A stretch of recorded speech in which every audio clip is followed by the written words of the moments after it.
What up, ako nga pala si Duba. Tara, samahan niyo ako sa panibagong araw na naman ng bakbakan. Dahil for today's video mga kaibigan, na maglilinis ako ng bako na parang galing gera. Kaya tara, samahan niyo ako. Wag na. Magandang umaga na pala at syempre araw na naman para makapagbakbakan sa ilalim ng araw. Kaya ngayon nandito tayo sa yarda at nagtatanggal tayo ng bala ng grinder. Actually mga kaibigan, hindi ba ako ganun kapamilyar sa mga tools na ginagamit dito. Tulad na itong grinder, hindi ko matanggal yung bala na nakakabit.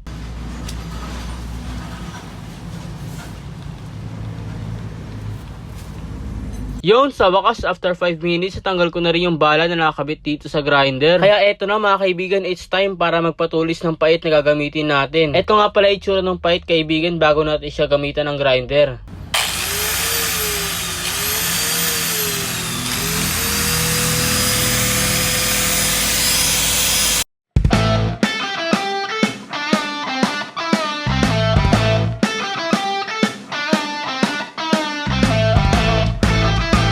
Yun, eto naman pala itsura niya mga kaibigan pagkatapos natin gamitan ng grinder. Bali, pinatulis lang natin pala yung dulo. Fast forward, nandito na nga pala tayo mga kaibigan kung saan nakalagay yung backhoe na lilinisan natin. Ay, sorry, ako lang pala maglilinis. Yun mga kaibigan, tignan nyo, mapapansin nyo naman talagang sobrang dumi ng backhoe na to. Sobrang dami niyan lupa sa mga gulong. Ewan ko kung gulong ba tawag doon, basta gulong yun eh. Dito naman sa may bandang taas wala yung kanyang upuan dahil nga pala tinanggal ko. Andyan nga rin pala sa lapag yung kanyang bubong na hindi naman talaga nakakabit. Sumula nung dinala siya dito galing Japan. Dahil nakita nyo na kung gaano ba karami itong backhoe na to, ay ngayon naman ay lilinisan natin siya in 3, 2, 1, let's go!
Yun!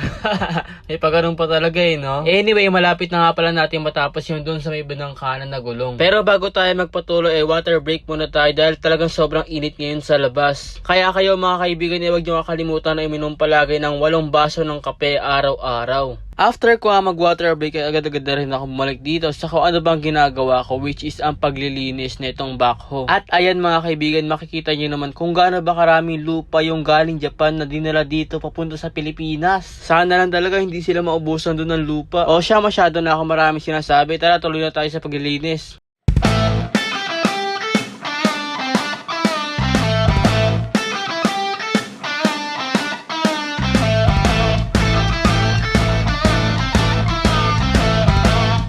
Yun, pagkatapos ng mahabang oras na paglilinis kaibigan ay nagsaay na nga muna pala ako dahil malapit na ang tanghalian. Hanggang dito na nga lang rin pala muna ito. Huwag niyong abangan nyo guys yung mga susunod nating gagawin dito sa backhoe. So yun lang, maraming salamat sa panonood, salamat sa pagsama, hanggang sa muli. Sheesh!